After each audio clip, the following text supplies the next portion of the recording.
Welcome to the Independent Study, the series where I watch and review an independently made film. Indie films are a great way to experience top-level filmmaking, as they capture the writer and director's true vision and ideas without any outside influence from huge film studios. Blue Jay is a movie about a former couple who meet unexpectedly when they both return to their hometown. This movie was directed by Alex Leman and was written by Mark Duplass. Mark also stars in the movie as Jim, and Sarah Paulson plays Amanda. And yes, the entire film is in black and white. Plot. The two run into each other in a grocery store, and it's pretty awkward.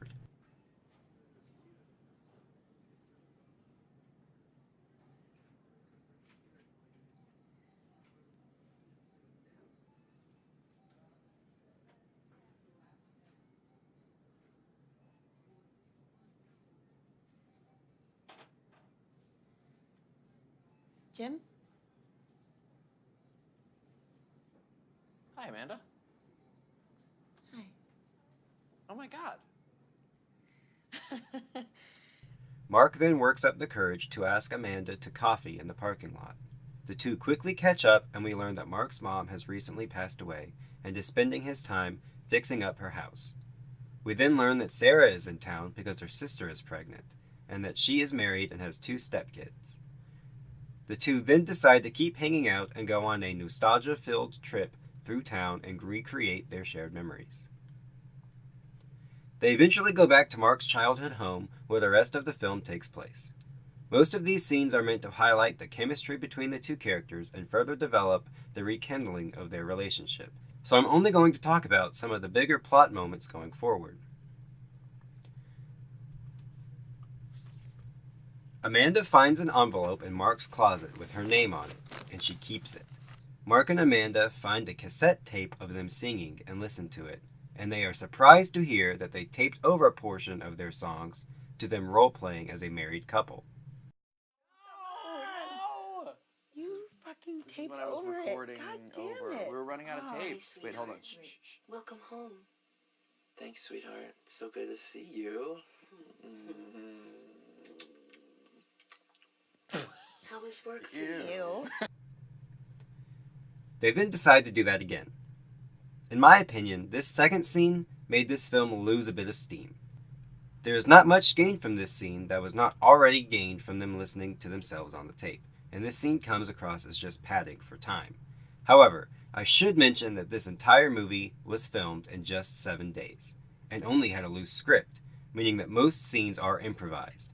Having this in mind does make this scene more enjoyable. Think about saying, fuck you to Glenn Donovan. I do it inside of my head every day, darling. I would love to say it out loud. Tell me what you have. Tell me. Okay, but you promise not to laugh. I won't laugh. I would never laugh at you, honey. I think it could be really, really romantic. And also an opportunity to kind of like find ourselves and be adventurous. We rent an RV. Can I drive? You can drive. Can we get matching hats? We can get matching hats, laminated maps. We can go from town to town, exploring things and sleeping outside. Rapping under the by stars. night. Rapping by night. Adventuring during the day. Yes. We're gonna go look for hot springs. Hot springs and zip lining and weird food And we can go all over the country. diarrhea and We'll see the all our things that'll people. happen. We'll see of all our favorite friends people. and people that had used to live here and moved away. And Yes. Jessica and Jason will come and visit us. It would be so magical. Alright, I'm entering spoiler territory, so you have been warned. Mark and Sarah are laying in the bed of a truck, and the conversation moves to, well, I was thinking about our first time in the back of this truck at the lake. All 38 seconds of it. Oh, shut up. I was excited. I was 16, okay?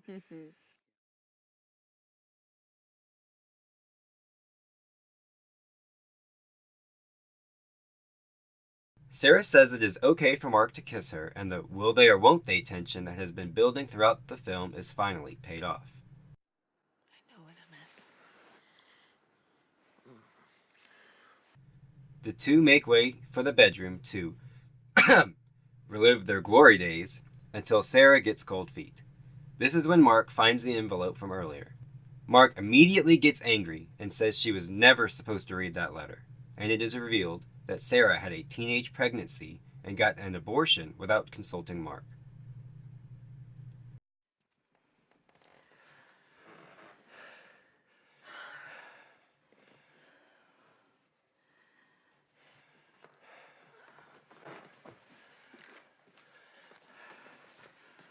Where did you get this?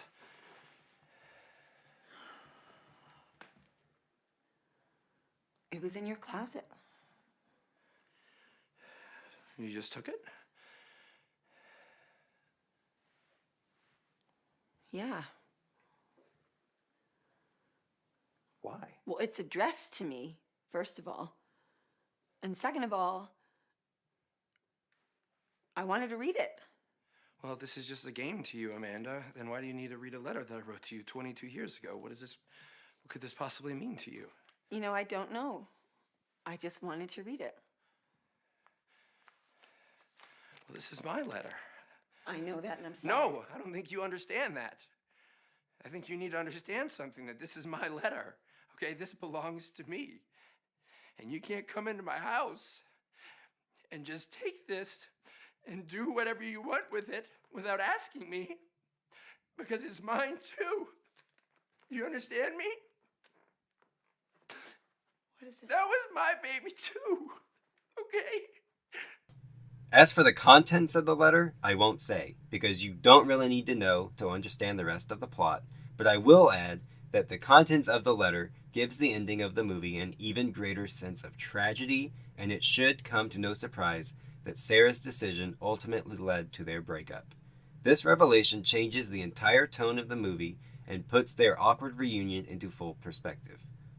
Overall, I did enjoy this film and would highly recommend it to those who love small character pieces.